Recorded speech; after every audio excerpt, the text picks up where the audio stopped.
Older parents can ensure their children a secure retirement. In this episode, I'm going to address the question, what is the best way to ensure your children's financial future? It's not what you think. Get ready, put on your seatbelt. I'm going to blow you away.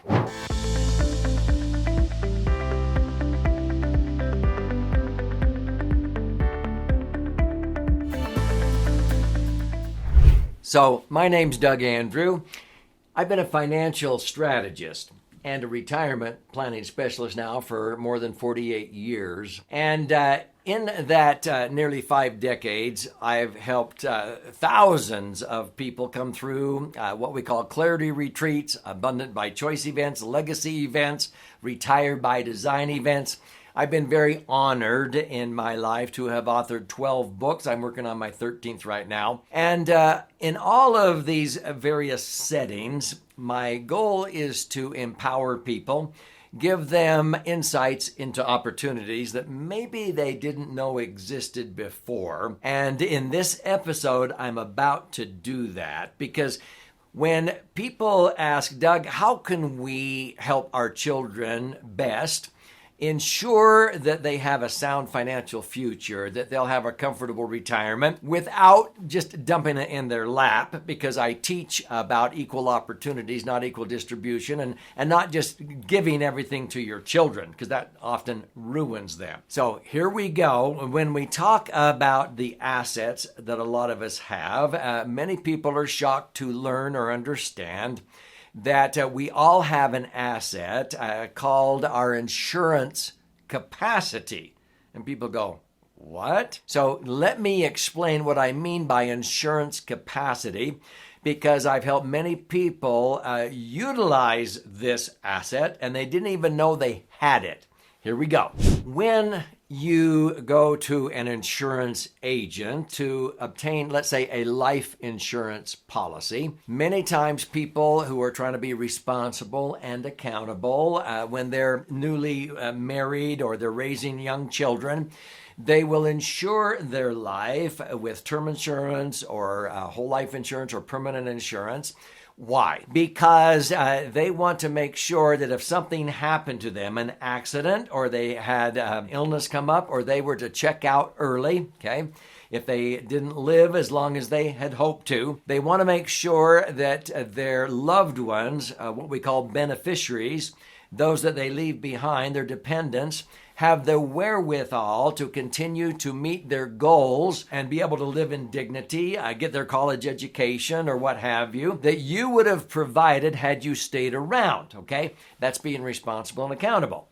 So when you're young, let's say if you're 30 years old and you have, 3, 4, 5 children or whatever. My wife and I had 6 children by the time we were 32 years old. And so if I want to make sure that my wife has enough money if I were to die, because, I would go hunting in Alaska and she was afraid a grizzly bear might eat me, or I would go sometimes river rafting with my brother or go motorcycle riding, what have you. She wanted to make sure that she had some type of insurance, and I wanted to be responsible and accountable.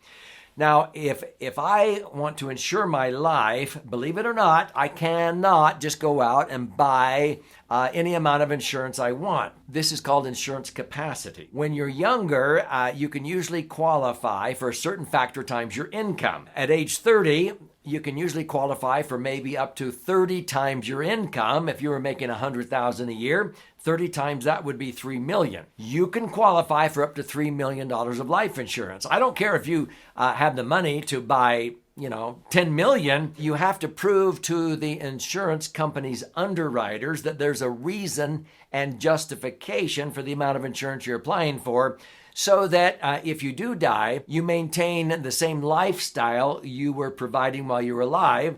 So you can't just insure yourself for millions and billions, because there's crazies out there that will strap bombs to themselves and take out millions and billions of insurance so that when they die for this cause, for this particular cult or whatever, that they get endowed with millions of dollars. You can't insure yourself unless you show that there is reason and justification, whoever you name as beneficiary of the policy, and the owner, which is usually you must prove that they would suffer an economic loss by virtue of your death, okay?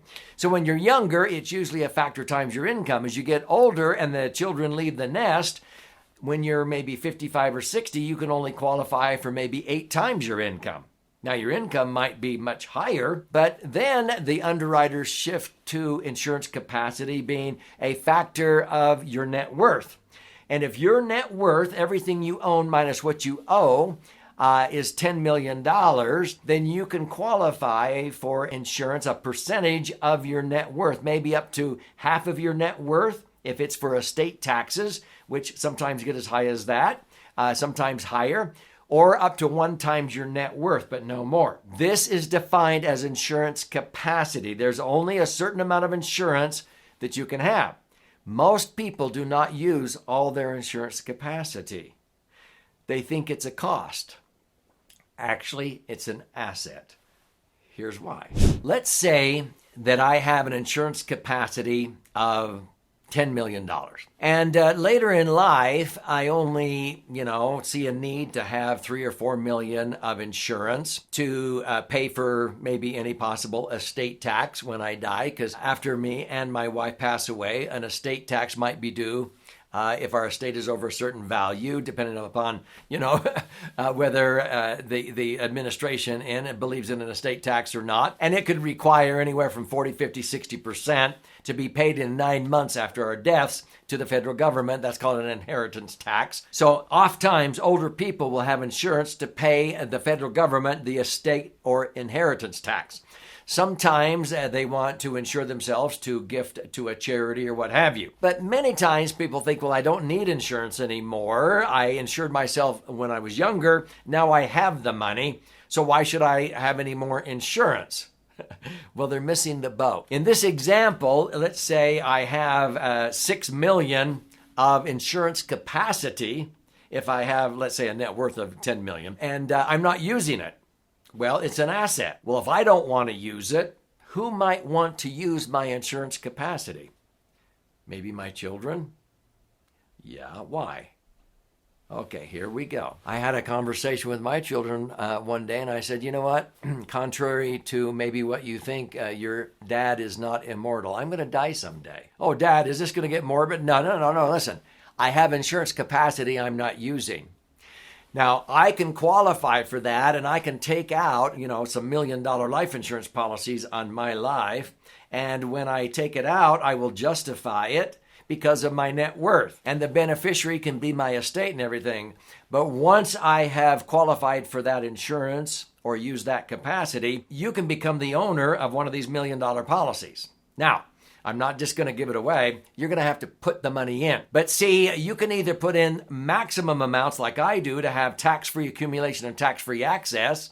Someday you can use this as a retirement vehicle that will knock the socks off of you putting money in your own IRA or 401k. Okay? But what if you can't afford to put in a lot of money? Minimum fund it. This $1 million life insurance policy, you could put in as little as $500, $600 a month, $1,000 a month. I would recommend you reroute maybe the $800 a month you're putting into your company 401k, your IRA, and put it here. Why? Do the math. In order to accumulate $1 million net after tax, in a 401k, you'd have to be socking away $600, $800 a month for over 30 years, maybe 35 years, earning a rate of return between 11 and 15% to get to a nest egg finally 30 years down the road in your 401k that after tax would be equal to $1 million or more. If you take over $1 million life insurance policy on good old Dad and you pay that money into this, and I die anytime between today and 30 years from today, you'll be endowed instantly with $1 million of tax-free cash that can generate, if you put it back into a new one on you, $100,000 a year of tax-free income for as long as you live. That will knock the socks off of any 401k, and it's going to happen anytime I die between now and 30 years from now. And if I happen to live a long time, You can go ahead and use your own savings, but the minute I die, I want you to have a celebration, okay? Because you are just an automatic millionaire tax-free. The owner of the insurance policy is the one that gets all the tax-free accumulation and tax-free income. The beneficiary can be them. They can change the beneficiary. They can be the owner. Who's the insured? Me. I used my insurance capacity and then allowed my children to then become the owner and use my capacity as a vehicle to have tax-free vehicles when I pass away that will knock the socks off of the same amount of money that they could put into an IRA or 401k unless they do it for more than 30 years. I've done the math. Are you getting some epiphanies here? Some ahas? Now, before I go any further, if this is resonating with you, if you got a few ahas, I would recommend you post a comment, share this, maybe with some of your siblings, maybe not, but I want you to subscribe to this channel. It's Three Dimensional Wealth. It's free. And when you do so, click the little bell so you'll be notified every time that I post an educational video like this one. I have over 500, and I post about 5 new ones every single week. But stay with me here another few moments. I want to gift you a copy of my most recent best-selling book called The Laser Fund, which is an insurance policy designed where you can minimum fund it, like I've just described, or you can flip it and maximum fund it. You can use it on yourself, but also for your children and grandchildren, or you can on your parents. Now, if you're a parent or a grandparent, you may want to share this video with your kids, but then you better watch if they invite you over to dinner, what they're feeding you, okay? Just kidding. But folks, this is a profound way to assure your children can have a secure retirement. Gift them your insurance capacity, your life to be insured. You insure it and then let them become the new owner of a policy. I could gift $1 million policy to each of my 6 children, but they've got to have skin in the game and pay the premiums. But they compare that to any other savings vehicle, nothing comes close. If you want to learn more about my favorite vehicle, it's called the Laser Fund, go to laserfund.com, L-A-S-E-R fund.com. Click on the link below. You contribute a nominal amount towards the shipping and handling. I'll cover the rest of that. And I'll fire out a hard copy of this book. It's 300 pages, 2 books in one. This white covered side is 14 chapters with the charts and graphs. You flip it over to this one. This is 12 chapters, 100 pages with 62 actual client stories. You'll learn about all of the ways that you can diversify and create the foundation for a tax-free retirement, not a tax-deferred IRA or 401k. Here's to your brighter future.